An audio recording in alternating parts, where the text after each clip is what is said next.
Hey, what's going on, guys? I'm going to talk to you today about how the FDR and his administration, and I'm doing this because December the 7th this past year was the 80th anniversary of Pearl Harbor, the Pearl Harbor attacks. They did not know about the Pearl Harbor attacks in advance, and they did not deliberately sacrifice the lives of over 2,000 men, servicemen, to draw themselves into the European theater of war. That has been a myth that has been floating around because in 1940, Japan had signed an alliance with Germany and Italy. And they believe, and the conspiracy theorists out there believe that because FDR really wanted to join Winston Churchill in the European theater against Nazi Germany, but the majority of the American public did not approve of it at the time because America had not been attacked. The only way that they were going to do that, get the American public behind them, was to have a German ally like Japan attack them. Pearl Harbor was not known about in advance. There have now been, because Japan's an ally now, there have been declassified Japanese documents that show that Japan, the fleet that Japan sent towards Pearl Harbor to attack Pearl Harbor, was operating on radio silence. There is testimony and documents that they left all their radio operators back in Tokyo before they set sail for Pearl Harbor.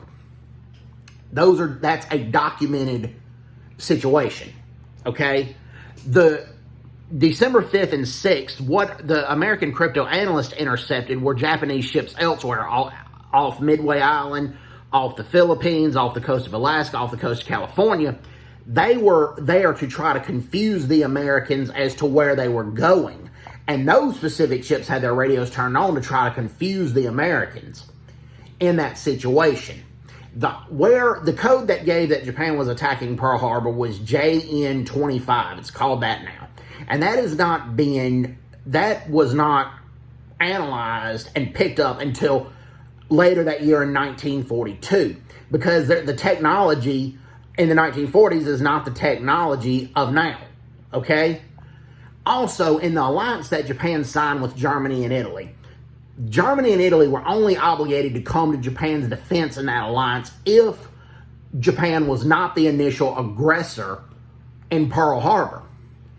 And Japan clearly was. So even if the United States knew about it and Japan attacked, Germany and Italy were not obligated anyway to come in defense of Japan under the alliance agreement.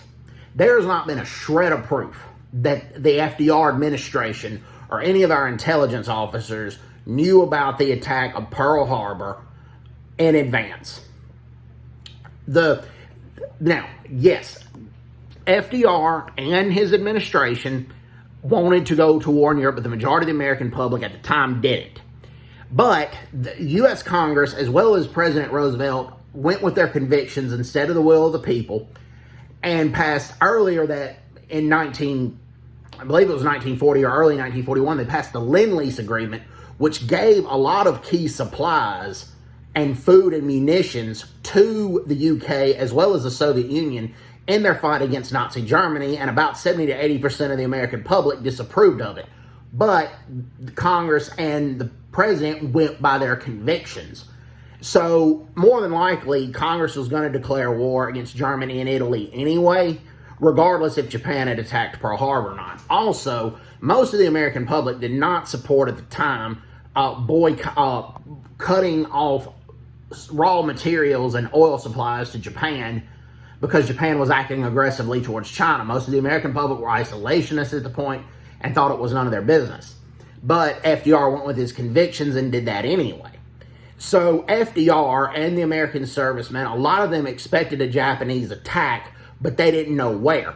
They pulled a lot of Japanese Americans they had in ROTC at the University of Hawaii. They got them early commissions, and a lot of them went down to the Philippines to spy on the Japanese tourists there because that was the expected attack that was going to happen. And we do know of two that went there, Arthur S. Komori and Richard Sakakita. And Richard Sakakita was captured by Japanese soldiers when Japan invaded the Philippines. Arthur S. Komori escaped.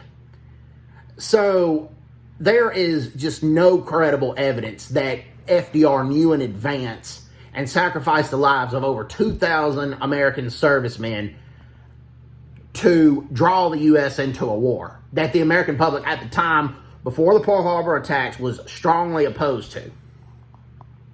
It just doesn't compute. The Lend-Lease Agreement was passed, much to the demise of the average American civilian, by the way.